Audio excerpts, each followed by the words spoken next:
Welcome everybody to the Just Give Me the Mic show. I am your girl, Deborah Coco, and we have an exciting show for you today. We actually have a well-known author who's in the building to talk about her series and how she got started writing books and how it transitioned over to filmmaking. So we're excited to have her with us today. And also we have some members of the cast who have also came through to talk about their experience being a part of the latest project, Pocket Full of Game. So join me in welcoming Ms. Deborah Cardona to the show. How you doing, Deb? I'm fine. How are you? Good, good. You know, I was originally introduced to you sometime last year. Someone came up to me. It's like, you have to interview Ms. Cardona. She has this great movie out called Chained, and you must sit with her and hear her story because she has a great story. So I'm happy we was able to make that happen today. And so let's get started with you and how your career started as writing books. Because I read something about, you know, with some lessons you've learned growing up, and you decided to put your experiences into a book. So let me hear from you. How did that start? Well, I was born and raised in East Harlem. Mm-hmm. I lived the street life Okay. while growing up, and I ended up doing time. Okay. I was incarcerated for about 10 years. Okay. And during my incarceration, I was reading the urban novels, and I could relate to the stories because I lived that life, right? And I came across a book that was really badly written, and I was like, I write better than my letters home. Was better than are that. better than this book. Right. And I was like, you know what? I'm gonna start writing a book, and I wrote Chain in 30 days. Oh wow! So Chain is based on your story, or wow? Okay. Chain is based on my story and of my friend Trouble. Mm-hmm. And when I wrote the book, she was also incarcerated. Okay. You know, so it became a project just about, it was about me and her, you know. Okay. And what we went through as, you know, growing up together, our friendship, our loyalty to each other. Right. Something that people don't have today. Right, you know? definitely. Back in that era, we were just so loyal to each other. You know, that if anything happened to you, the other one was right there for you. You're so right. That's So, true. Times you know, have changed a little bit when it comes to that, right? Oh, yeah, a right, whole lot, right. you know. You find it, but it's rare, you know. And then when you find it, you got to keep it. Right, you you gotta know hold it how to tight. keep Right, you definitely you know, do. And that people don't do that today. People Yeah. don't know how to come back and say, hey, you know what, I'm sorry. Right, You know, right. hey, my bad. You know, I didn't mean to do that or say that, you know. No, I agree with you. People's egos keep them from building true relationships. That is true. So Chain is based on my relationship with Bruni Torres. Okay. And growing up, we called her Trouble because she was trouble, you know. So you knew her prior to being incarcerated? Oh, yeah. Okay. Yeah, she went in for something, and then I went in for something else. Okay. And then we just found ourselves in the same prison, and we just stood together the whole time. So Chain is the first book that you wrote? Chain is the very first book that I wrote, yes. Okay, and then you have like 6 others. So what's the order of the following books that you did? Okay, so I wrote 13 novels. Oh, it's 13, and okay. I published 5. And I have 2 as ebooks, but I don't really have them up yet. Okay. You know, because when I came home in 2007, I put out Chain and I put out Twofold. Those books did very well on the street. Nice. When I came home, we had the book vendors, and we were able to run around and sell our books wholesale to the book vendors. Right. Plus, you know, we would set up our own book signings, put up a table, 125th, 116. I had a book stand. I owned stores there, too. Oh, nice. Okay. You know, so we were able to, it was easier to connect with the reader because we were there. We were present. Face to face. Right. Yes. When everything turns digital, it became much more difficult. And that's when I decided that I wasn't going to publish any more books. I'm not going to publish Just put them online. No, I wasn't going to do that either. Okay. The 5 that I had already printed out, I put those online. And I became a slave to my computer, and I don't like that. I didn't have a life. Right, Because I felt like I was always marketing. Right. You know, I'm very good with marketing, you know. And I did well for a little while, but then, of course, it dies down, you know. But how was the initial transition of actually putting the stories on paper getting it published, do you publish your own? Because I know you have Deja Vu publication. So how did that part work? So while I was incarcerated, I wrote Chain. I wrote it, I rewrote it, you know. Terry Woods was one of the ones that I wanted to work with. You know, I felt that she was the one, you know, that I should be up under. So I submitted Chain to her. And she sent me a letter back, and she said, I love your book. I want your book. But I want to buy the copyrights. Oh. And when she told me that, I knew I had something in my hand. And I said, you know, the letter stated, I want to buy your copyrights for $10,000. Call me. First time writing. You know? So I was like, I already knew if she wants to buy my book, I got something special. So what I did was I called her. I went to the chaplain and I called her, you know, and all that. And she was like, yo, like, Deb, I want to buy your book. Wow. And I said, Terry, I don't need money. You know, that wasn't, the purpose of me writing the book wasn't to get money. I wanted to get my story out there, right? And she was like, what do you mean you don't need money? You're incarcerated. I said, baby, I don't need no money. I'm good. I need my story to get out there. Right. So, I declined that offer, you know. Wow. But she respected that. Yeah. You know, and she you respects stood your ground me. On it. You knew what you wanted. So this day, like, I can communicate where I could call her, she calls me. Nice. You know, we know each other very well, and out of that came out that relationship. Nice. You know what I'm saying? Right. So she respects me very much. I started Deja Vu Publications from behind the walls. Right. Yeah, I self-taught myself the publishing business. Wow. I had, instead of my family sending me, you know, things that I didn't need. Can you please go to Barnes and Nobles, buy me self-publishing books? Nice. You know, all this stuff, and I, you know, I would get my packages and I would just read all these books and highlight. Wow. And I, you know, I made my LLC. Then I turned it into a corporation. Right. My company's a corporation with different entities under it. Okay. So I have Deja Vu Publications, Deja Vu Vibes. Now I have Deja Vu Films. I have Deja Vu Models, Inc. So what's the Deja Vu Vibes? What is that? Deja Vu Vibes started when I started my sex toy line. Oh.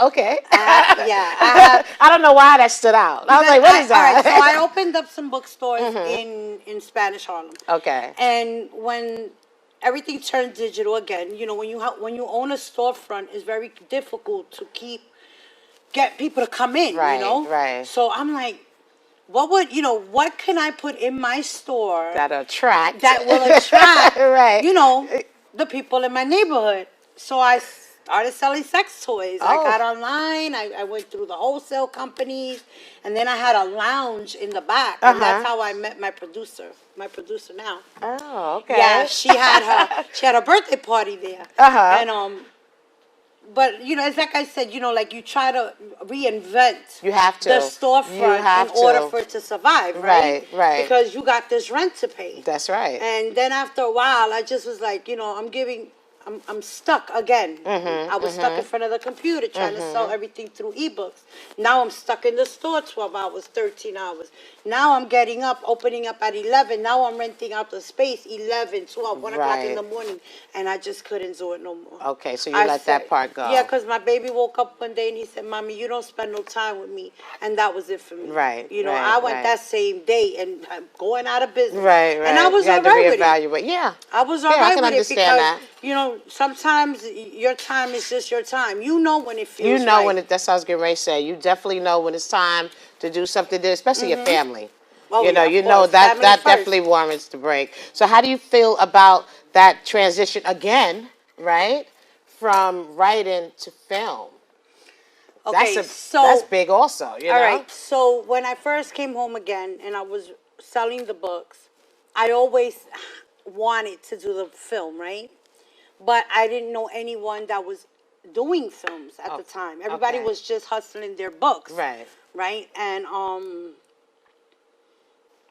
I've always wanted to do it, right? And then now this web series are coming out. Popping up all over the place, I'm like, wait a minute, hold it.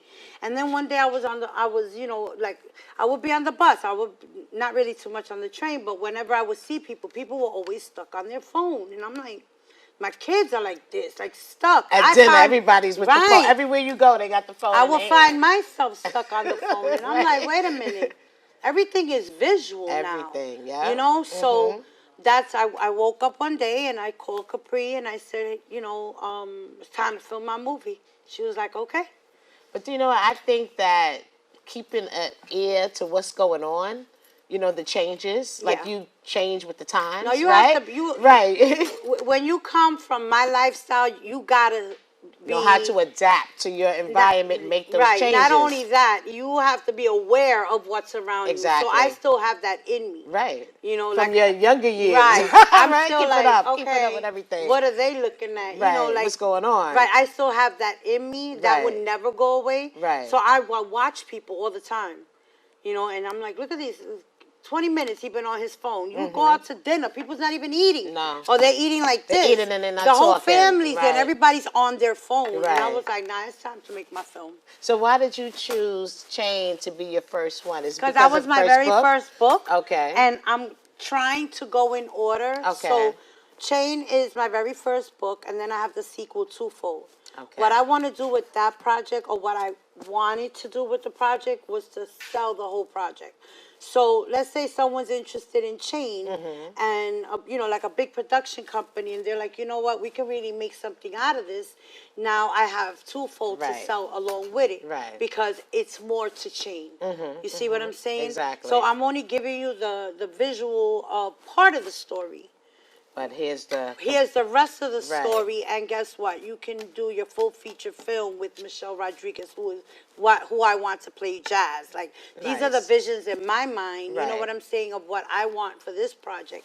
I had to sacrifice Chain in a way because I was up for an award, and they couldn't find me.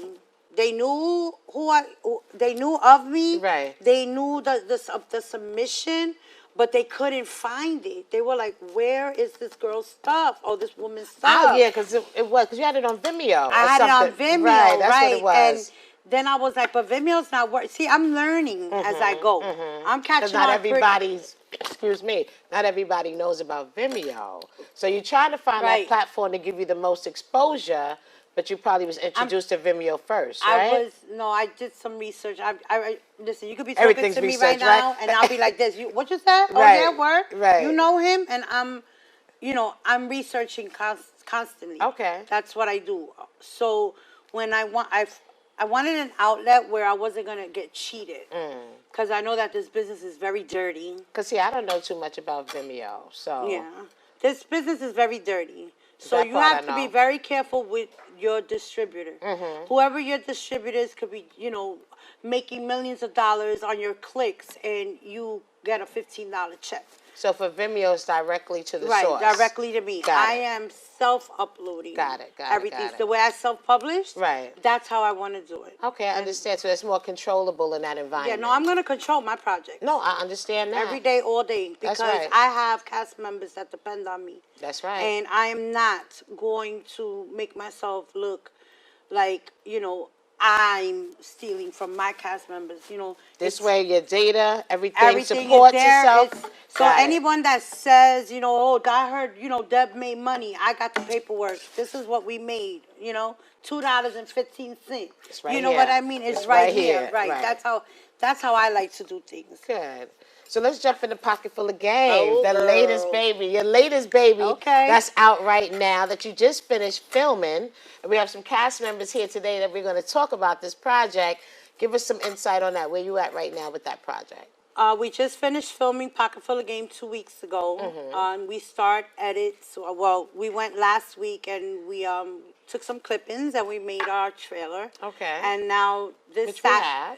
this Saturday we are going into full editing. Okay. All right. And what is it? Tell us a little bit about the story.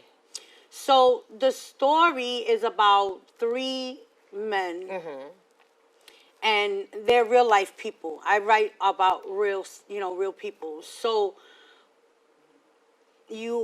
Chain, I gave you all the women. Okay. Right? And then this film, I'm giving you all the men in my life. Okay. That, that were in the life or are in the life. And I just took it to another level, though, because I kind of like, you know, I threw a female in there. Uh-huh. You know, I threw myself in there. Okay. You know, and I'm like, I'm gonna be a part of this. You know, like because Right. that's But always you was a part of right. it. Because that's always who I was. Right. I was never satisfied with what I had. I was like, I want more. I want more. Okay. And I guess that's why, you know, I ended up being in jail because. You know, I was greedy. You know, Okay. what I had wasn't enough. He's over there doing that. Wait a minute, yo, right? How can can I get with that? down? Right. Yeah, like I want to get down with that. So Right. that's what it is. And Pocket Full of Game is dope. It's dope. It's dope. I smile and everything because for Chain, I wasn't able to be there filming because, like I was telling you earlier, my parents got sick and they passed away during the filming of Chain. Wow. My dad and then my mom. Wow. But Pocket Full of Game, I was there. I was present. Very hands-on I was for teaching. everything. I was right. coaching. I was telling my cast members, this is what I need from you. And let me tell you something. It didn't take much to get them there because I kind of feel like they all lived that life or were around that life. You said it was relatable. Right. So. It was relatable. Right. So they tuned in either to an uncle who lived that life, you know, or to a brother. The one that I was surprised at and really, really surprised at was Catherine. Yeah? Yeah, because I feel like I took... The lead actress. Right. I feel like I took, you know, the pretty video girl, you know, and model. Transformed and that she whole... just flipped it like I told her, I want you to act aggressive. Watch me. Watch how I talk.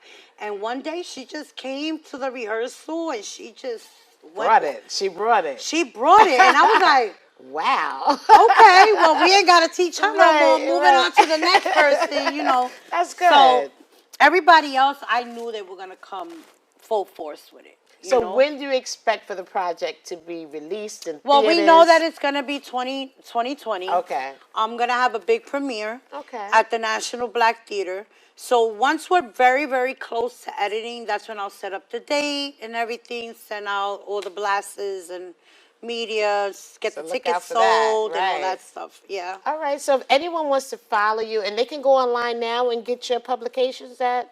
Oh yeah, well, where can they go? Give us your all of contact. my books are on Amazon and Barnes and Nobles. But you can get them straight from me, autographed, get pictures, all that stuff. Okay. My Instagram is Deja Vu Films Inc. And my Facebook is Deborah Cardona.